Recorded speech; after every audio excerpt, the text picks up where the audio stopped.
Dice la Biblia, toda la escritura es inspirada ¿por quién? Y es útil.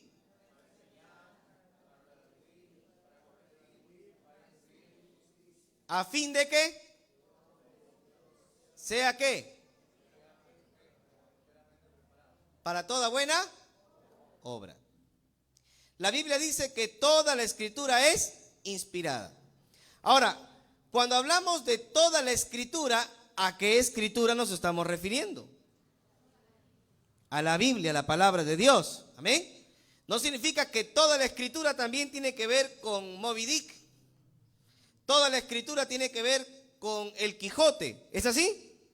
No, ¿verdad? Tiene que ver específicamente con todo lo que está en la palabra de Dios, en la Biblia. La palabra Biblia viene de un vocablo griego, biblión, que significa libros. ¿Qué significa? Libros. Y es que la Biblia es un libro que contiene muchos libros, epístolas, cartas, poesías, y eso es lo que nosotros tenemos hoy en día. Hermanos, pero hay muchos mitos que giran en torno a la pregunta ¿por qué solo tenemos 66 libros? ¿Cuántos libros tiene la Biblia? 66. Y algunos dicen, ¿por qué solo tenemos 66 libros? ¿Por qué no se incluyó el Evangelio de Judas? ¿Sabe usted que hay un Evangelio de Judas? ¿Por qué no se incluyó el Evangelio de la infancia de Jesús? ¿Por qué no se incluyó el Evangelio de María Magdalena? ¿Por qué no se incluyó el Apocalipsis de Pedro? ¿Por qué no se incluyó el libro de Enoc? Que son muchos libros, hermano. Hay muchos libros que quedaron fuera de la lista de libros que iban a componer nuestra Biblia, hermano. Amén. Esa lista, escúchame aquí, esa lista de libros sagrados que compondrían el Antiguo y el Nuevo Testamento se le llama canon. ¿Cómo se le llama? ¿Cómo se le llama? Canon. Pastor, ¿como las cámaras? Sí, canon. Toda la lista de libros que iban a componer al Antiguo y el Nuevo Testamento, libros sagrados, se le llama canon. ¿Por qué se le llama canon? Porque la palabra canon viene de un vocablo griego, canón, que significa caña. Y la caña servía para medir. En aquel entonces no habían metros patrones como hoy en día tenemos. Metro patrón, por ejemplo, 1 metro es estándar en cualquier lugar, ¿verdad? A menos que se vaya a Estados Unidos, ahí todo cambia, ¿no? Ahí cambian los pesos, las medidas, las notas musicales, todo cambia. Pero en toda parte del mundo, 1 metro siempre es 1 metro. ¿Amén o no? Medio metro es medio metro. En el mundo antiguo, ¿qué usaban para medir? Las cañas o los codos. ¿Me dejo entender o no? La caña era un instrumento de medir. Por eso a los libros que compondrían la Biblia se les llamó, a la lista de libros se les llamó canon. Quiere decir que ellos pasaron por una medida. Y si esos libros cumplían la medida, eran reconocidos como sagrados. Amén. No es que la iglesia los haya inspirado. Dios los inspiró. La iglesia reconoció la inspiración de esos libros. Amén. Pero hay algunos por allí que dicen, hermanos, que la iglesia católica ocultó muchos libros, vetó ciertos libros, porque quería construir una religión conforme a su medida. Hermanos, y esa es una afirmación intrigante, ¿verdad? Cualquiera que oye eso puede decir cómo se ha confabulado la iglesia católica romana. Otros más ignorantes dicen, los yanquis han hecho la Biblia. Se escribe, no habían yanquis, hermano. Pero mira hasta dónde llega la ignorancia de la gente que cree que la Biblia ha sido manipulada y muchos libros han sido sacados. Uy, el Evangelio de Judas va a remecer la historia de la iglesia. ¿Y por qué va a remecer la historia de la iglesia? Porque contradice lo que dicen los evangelios. Ahí está el punto. No pasó la valla. No pasó el canon. Amén. No pertenecía, no era un libro sagrado. Y eso lo hizo la iglesia católica, lo hizo el Papa. No, porque en su época no había ni papa ni camotes. En la época en que se compone el canon, hermano, la Iglesia Católica Romana no existía como Iglesia Católica Romana. Habían solamente cristianos en la iglesia. Amén. Poco a poco la iglesia va virando hacia un catolicismo romano a partir del siglo VI. Pero el canon se termina de completar absolutamente en el siglo V, un siglo antes del catolicismo romano. Hermanos, entonces hay que tener mucho cuidado. Por eso en esta tarde vamos a aprender 3 aspectos importantes. Número 1, vamos a aprender qué son los libros deuterocanónicos. Número 1, apunte allí. Vamos a aprender qué son los libros deuterocanónicos. Pastor, yo me he ido a la casa de mi abuelita, a la casa de mi tía, a la casa de fulano, que es católico romano, y he visto que hay algunos libros que no tienen nuestra Biblia. ¿Se ha dado cuenta? ¿Se da cuenta? Ahí está el libro de Tobías, pastor. ¿Por qué en mi Biblia no está Tobías? Es que Tobías no está, espérese. Pastor, ¿y por qué no está el libro de Judith? El libro de Macabeos. Entonces, ¿qué creen los evangélicos? Los evangélicos mal informados, nuestra iglesia, porque esta iglesia sí estudia la Biblia. ¿Amén o no? Uy, poquito, ya bajó ya. Pero los evangélicos que están bien informados conocen esto y no se escandalizan. ¿Qué sucede, hermano? Te voy a explicar de esta manera. En el siglo I de la historia de la iglesia, cuando Cristo estaba en la tierra predicando la palabra de Dios, habían 2 lugares donde los judíos, escúchame hermano para que aprendan, habían 2 lugares donde los judíos tenían un centro eran centros religiosos importantes en el mundo. El primer centro religioso importante estaba en Israel, en Jerusalén, donde estaba el templo de Herodes y donde estaban los fariseos, los saduceos, los esenios, la fuerza, la crema innata religiosa de Israel estaba en el templo. Y ese grupo religioso había hecho un canon del Antiguo Testamento. ¿Me dejo entender? Un canon del Antiguo Testamento. Estamos hablando ahorita del Antiguo Testamento. Ellos eran los judíos, se les llama judíos palestinos porque correspondían a la tierra de Palestina, a la tierra de Israel, y ahí estaba el centro religioso en Jerusalén. El canon palestino solo tenía 39 libros en el Antiguo Testamento. ¿Amén? Solo 39 libros. ¿Cuáles son? Los que nosotros conocemos. De Génesis hasta Malaquías. En Palestina. Pero habían muchos judíos disgregados por el mundo.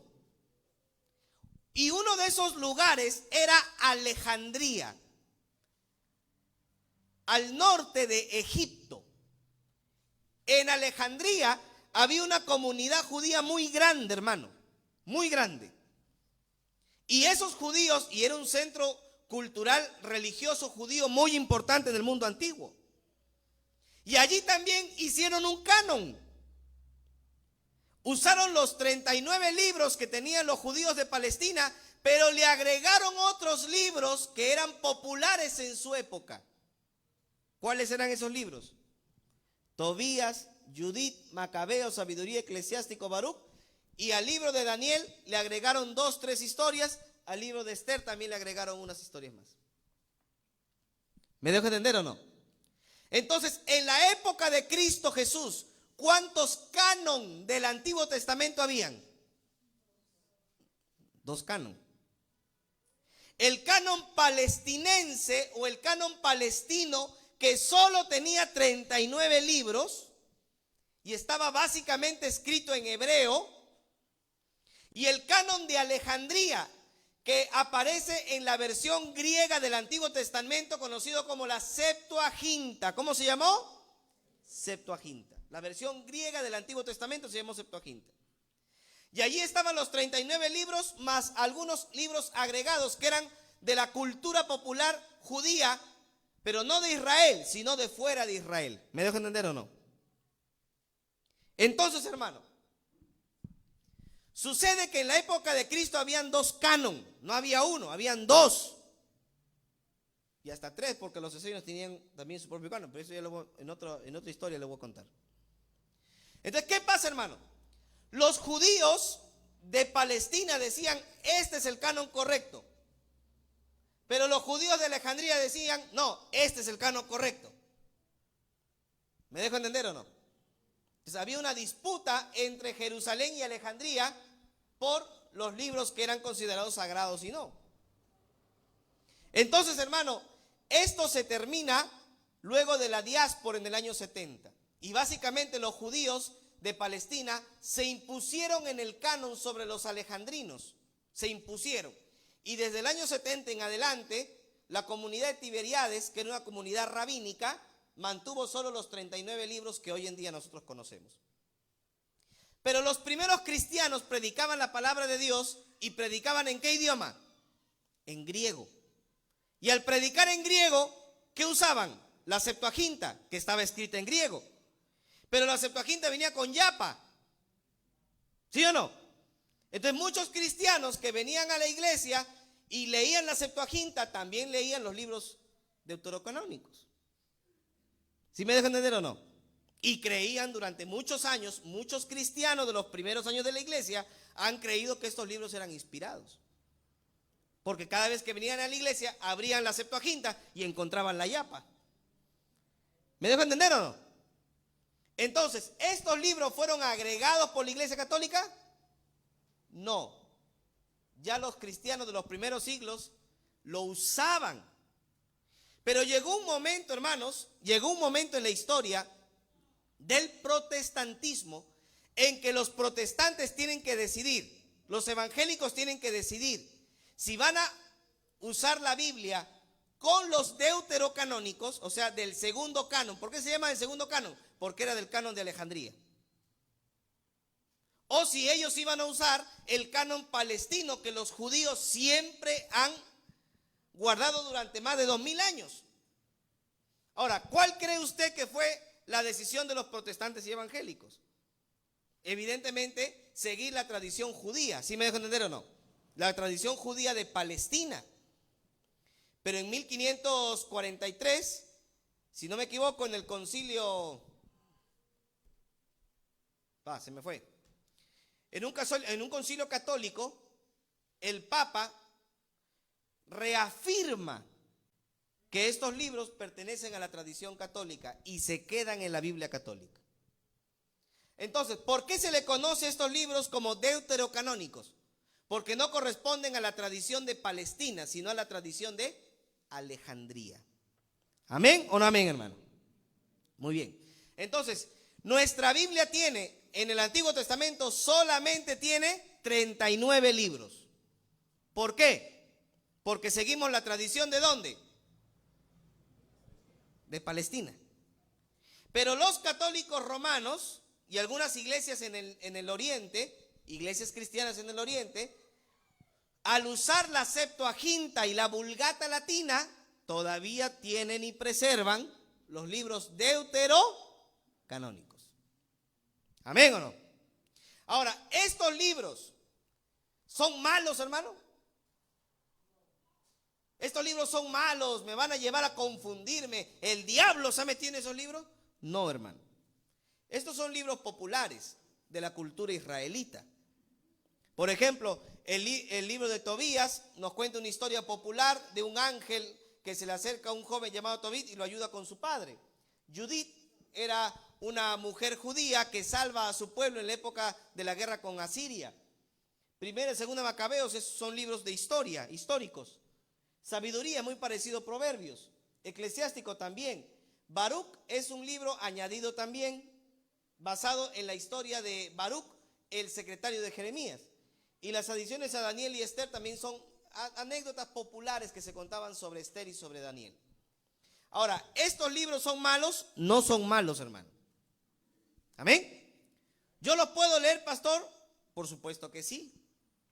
Esos no son malos. Solamente que no tienen, para nosotros los evangélicos, no tienen el mismo nivel de autoridad que el canon del Antiguo Testamento. ¿Amén? no tienen el mismo nivel de autoridad. O sea, usted no puede coger, pastor, la palabra de Dios dice en Primera Macabeos. No, un ratito, está por otra. Va bien, si tú vienes así, acá al lado de otra iglesia, vaya nomás. Porque acá la tradición de las iglesias evangélicas y protestantes fue seguir el canon judío y rechazar los libros deuterocanónicos. ¿Amén o no amén? Entonces, ¿es malo leerlo? No. ¿Es bueno conocer? Sí, es bueno conocer. Pero ni nosotros estamos cerrados, ¿ve? Ni podemos andar acusando a los católicos tampoco. Ellos han seguido otra tradición. ¿Amén? Han seguido otra tradición. Entonces hay que tener mucho cuidado, hermano. Mucho cuidado. Para nosotros los libros deuterocanónicos no tienen el mismo nivel de autoridad. ¿Amén? Ahora, si una iglesia como la Iglesia Católica reconoce estos libros como sagrados, para ellos tienen nivel de autoridad, pero no para nosotros, porque para nosotros no son sagrados. ¿Amén? Número 2, vamos a hablar ahora de los libros apócrifos. Ya ve, usted ya se fue ahora conociendo lo que son los libros deuterocanónicos. Vamos a conocer un poco de los libros apócrifos. ¿Qué son los libros apócrifos? Si los libros deuterocanónicos son libros que no están en mi Biblia, pero en la Biblia católica sí, los libros apócrifos son libros que no están ni en mi Biblia ni en la Biblia católica. ¿Amén? O sea, fueron rechazados por todos los cristianos. ¿Amén o no? Esos son los libros apócrifos. Apócrifo viene de un vocablo griego que significa escondido, oculto, que no se entiende. Y son libros que han aparecido en la historia de la iglesia y han sido excluidos de la lista de libros considerados sagrados, hermano. Voy a mencionar solamente algunos libros, no todos. Por ejemplo, el Evangelio de Tomás. En el Evangelio de la infancia de Tomás hay muchos dichos y hechos de Jesús, pero ese evangelio no pasó la valla, no pasó el canon, y por eso ni católicos ni evangélicos lo han guardado en su tradición. ¿Amén? No lo han aceptado dentro del canon. Por ejemplo, el evangelio de Tomás, curiosamente, sí es aceptado por los musulmanes. Si usted tiene la bendición de viajar a Afganistán, lo invito a que evangelice. Pero usted pregunte allí, ¿y cuál es? Porque ellos creen en Jesús como profeta. Y usted le pregunta, ¿y cuál es la historia del verdadero Jesús? Y te van a decir, en el Evangelio de Tomás. Pero en el Evangelio de Tomás hay muchos dichos que son gnósticos. El gnosticismo era una filosofía que se había metido dentro de la iglesia a inicios del siglo II y comenzaba a traer del judaísmo, del cristianismo, del budismo, de muchas cosas, comenzó a mezclar un montón, fue una mezcolanza de ideas, hermano, y de ahí sale el gnosticismo, de la filosofía platónica y todo lo demás. Entonces, esta corriente errada llamada gnosticismo se metió dentro de la iglesia y los gnósticos comenzaron a escribir muchísimos evangelios y dichos y comenzaron a inventar historias.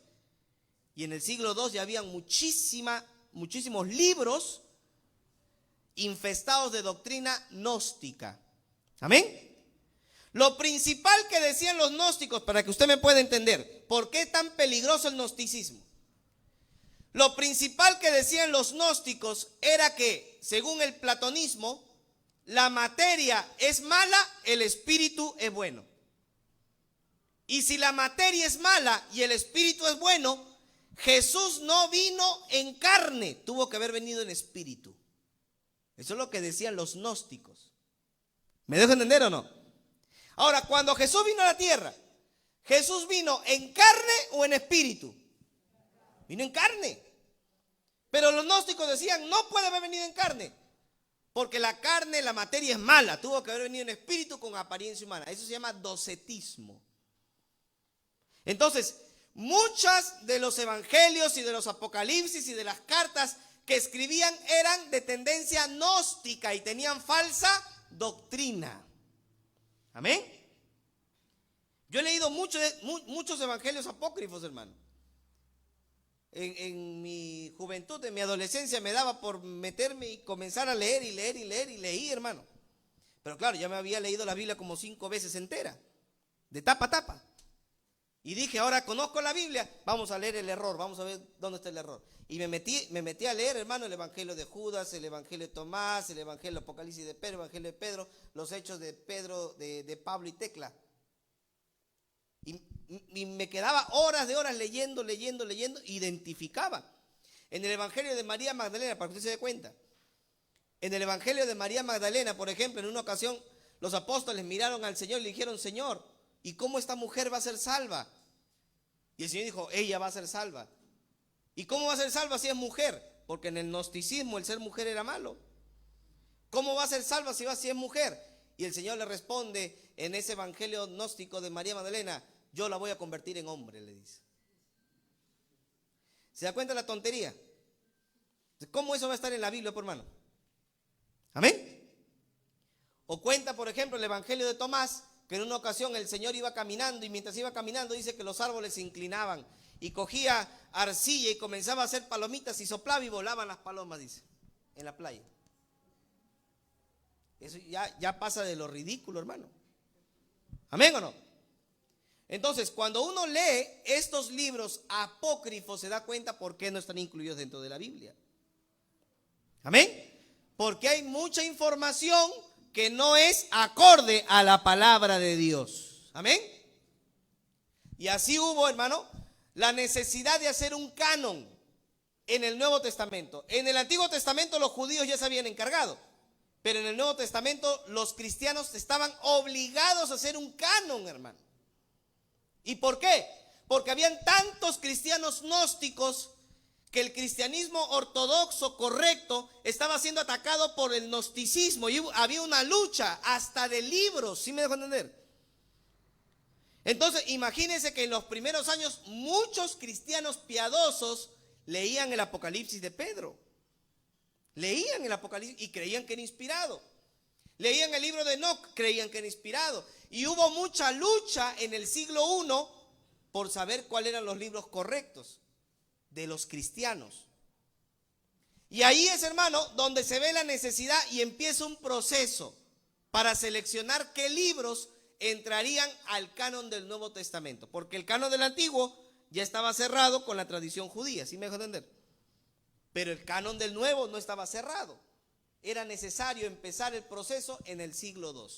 Ahí es donde los cristianos comienzan a reunirse para ver qué libros eran y no sagrados en el cristianismo. Número 3. ¿Qué reglas se usaron para incluir los libros en el canon del Nuevo Testamento? ¿Qué reglas se usaron para incluir los libros en el canon? Que tienen que ver libros con el Nuevo Testamento. Los estudiosos no están muy de acuerdo porque no se sabe históricamente cuáles fueron las reglas específicas para agregar determinados libros y excluir otros. Pero por lo menos hay 2 reglas que sí están de acuerdo todos los estudiosos. La primera es la conformidad doctrinal. Es decir, en el concilio de Cartago, que fue el último concilio, 397 después de Cristo. ¿En qué año fue el concilio de Cartago? 397 después de Cristo. ¿En dónde? Cartago, pastor. Claro, en Cartago, el concilio de Cartago. Ahora, ¿qué cosa era un concilio? Un concilio era una reunión de obispos. Se le mandaba a todos los obispos una carta. Se le invita a usted, señor obispo de Constantinopla, a visitarnos a una reunión de urgencia. Todos los obispos cristianos del oeste nos hemos reunido para poder determinar la lista de libros que serán sagrados para nosotros. Y todos los pastores y obispos de las iglesias viajaron a Cartago. ¿Sí me dejan entender? Entonces todos los obispos viajaron a Cartago y por lo menos tuvieron 2 reglas para poder determinar la fiabilidad de un libro sagrado. Número 1, la conformidad doctrinal. Es decir, comenzaron a leer el libro, leían los libros y se daban cuenta que si había algo que iba contra la doctrina cristiana, fuera otro. ¿Me dejo entender o no? La primera regla era la conformidad doctrinal. Si se leía, si ya se había aceptado Mateo y Marcos, cuando se leyó Lucas, evidentemente tenía que darse cuenta que Lucas no podía contradecir a Mateo y Marcos. Porque si lo contradecía, fuera, que venga el otro. ¿Sí me dejo entender? Por eso es que no se aceptó el evangelio de Judas, hermano. Porque en el evangelio de Judas, Judas es el bueno. Él no quería entregar al Señor. Claro que no lo quería entregar. El Señor le dijo, te necesito, por favor, entrégame. Señor, ¿cómo te voy a entregar? Dice en el evangelio de Judas. ¿Cómo te voy a entregar? Es que tú eres el elegido y vas a tener recompensas. Y en el evangelio de Judas, Judas es el bueno. ¿Se da cuenta? Pero hoy en día es sabido, los estudiosos están de acuerdo, que ese evangelio es un evangelio gnóstico hecho por una secta gnóstica conocida como los cainitas. ¿Quiénes eran los cainitas? Los que creían que Caín era el bueno y Abel era el malo. ¿Sí me dejo entender o no? Entonces, cuando se leían los libros y se daban cuenta que un libro iba contra lo que decía otro libro ya aceptado, fuera, que venga otro. Entonces, esa fue una regla importante para aceptar los libros en el Nuevo Testamento. ¿Amén? Esto no es que la Iglesia Católica lo manipuló, que el pastor Abraham hace su propia Biblia. No es así, hermano. Esto no es así. Esta no es una manipulación de la Iglesia Católica. Esta es la tradición de la Iglesia cristiana. La Iglesia cristiana desde siempre ha reconocido estos libros como sagrados. Amén. Y en el proceso de aceptar libros, han comenzado a leer y darse cuenta que había libros que no estaban conforme a la doctrina. Pero también otra de las reglas era el uso litúrgico y la universalidad. Es decir, una vez que se leía el libro completo y se daban cuenta todo el libro, ya muy bien, ¿hay algo que vaya contra la doctrina cristiana? No hay nada. Muy bien, pasó la primera valla, pero ahora viene la segunda valla. ¿Cuántos de ustedes en sus iglesias lo leen? Decían en el concilio, ¿no? Digamos que si habían 100 obispos, entonces decían, a ver, ¿cuántos de ustedes leen ese libro como sagrado? Votación, 90%, ya, pasó la valla, aceptado. Pero si solamente 10 lo aceptaban, por eso es que no pasó el Apocalipsis de Pedro. Porque a pesar de que muchos cristianos leían y amaban el Apocalipsis de Pedro, no pasó la valla porque en muchas iglesias no la leían. ¿Me dejo entender o no? Y a pesar de que el Apocalipsis de Pedro no iba contra la doctrina cristiana. ¿Me dejo entender o no? No iba contra la doctrina, pero en el concilio no tenía la cantidad de votos que necesitaba para pasar al canon. Entonces, esas fueron las dos reglas importantes para aceptar un libro como canónico. ¿Amén o no amén, hermano? Pastor, ¿y qué tiene que ver este tema? ¿Por qué es importante este tema? Bueno, hermano, este tema es importante porque ahora, con lo que les acabo de explicar, nosotros sabemos que estos textos que tenemos en la Biblia fueron cuidadosamente seleccionados. No han sido manipulados. Estos libros que tenemos en la Biblia han pasado por muchas generaciones de creyentes bajo la guianza del Espíritu Santo. Los libros que tenemos en la Biblia no han sido el capricho malicioso de un grupo de líderes eclesiásticos guiados por el Papa ni por el Imperio Yanqui. Lo que tenemos en la Biblia es lo que Dios ha querido que nosotros sepamos. Amén. Hermano, ¿por qué es importante conocer este tema? Porque si yo conozco, hermano, el error y la verdad, yo voy a poder diferenciar entre lo que es correcto y lo que es incorrecto. Muchos desesperados, cuando salió el evangelio de Judas, la otra versión de la historia, llorando ya, se desplomó el cristianismo. No, hermano, el cristianismo sigue. Porque tenemos nuestra doctrina, tenemos nuestra enseñanza. Hermano, tenemos nuestra tradición. ¿Sí me dejo entender o no? Y siempre hemos creído que Judas ha sido el malvado. Entonces, ¿qué tenemos que entender, hermano? Tenemos que entender que cuando yo conozco la Biblia y entiendo que la Biblia ha sido guiada por Dios, entonces comienzo a rechazar, identifico y rechazo enseñanzas heréticas. ¿Amén? Usted no va a saber lo que está bien o lo que está mal. De repente un día yo vengo acá y comienzo a enseñar tonterías, hermano. ¿Usted cómo lo va a identificar? Leyendo la palabra de Dios, conociendo la palabra de Dios. Pero esta es palabra de Dios porque no es capricho de una persona. Estos libros han sido guiados por el Espíritu Santo. Hermano, es importante entender este tema porque quien valora la Biblia, la estudia. Y quien estudia la Biblia, aplica a su vida los principios. Así que, hermano, quiero terminar con esto. La Biblia que Dios nos ha dejado aquí es para estudiarlo. Hay una riqueza maravillosa, hermano. Hay una riqueza maravillosa. Mire solamente los 3 puntos que hemos tratado en esta tarde, hermano. ¿Y cuánto hemos aprendido? En la Biblia hay una riqueza tan maravillosa, hermano, que cuando uno lee la Biblia y la estudia y la profundiza, hermano, valora la palabra de Dios. Y no solamente la valora, la aplicas en tu vida.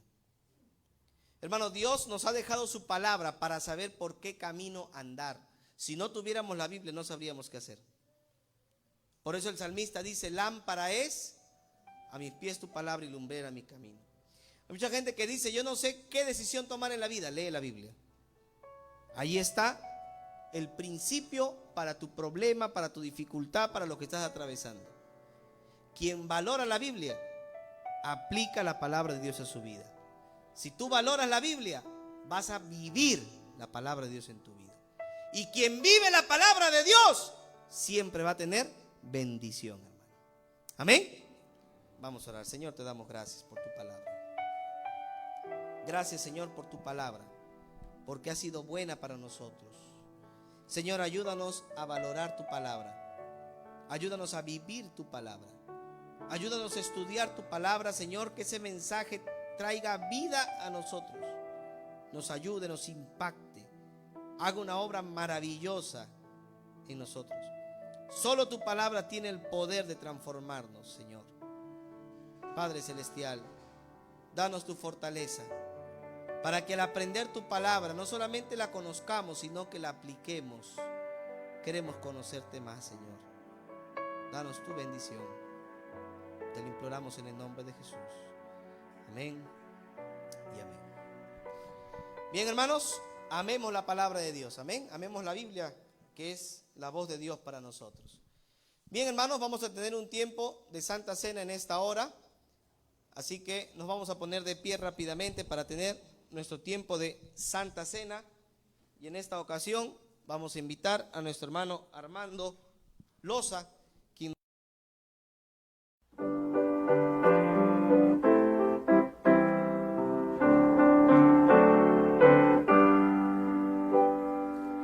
Gozo la santa palabra leer, cosas preciosas allí puedo ver, y sobre todo que el gran Redentor es de los niños el tierno pastor.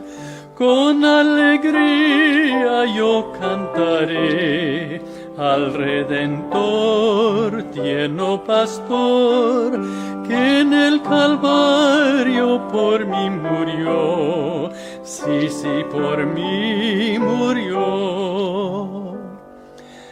Me ama Jesús, pues su vida entregó, por mi salud y de niños habló. Dejad que vengan los niños a mí,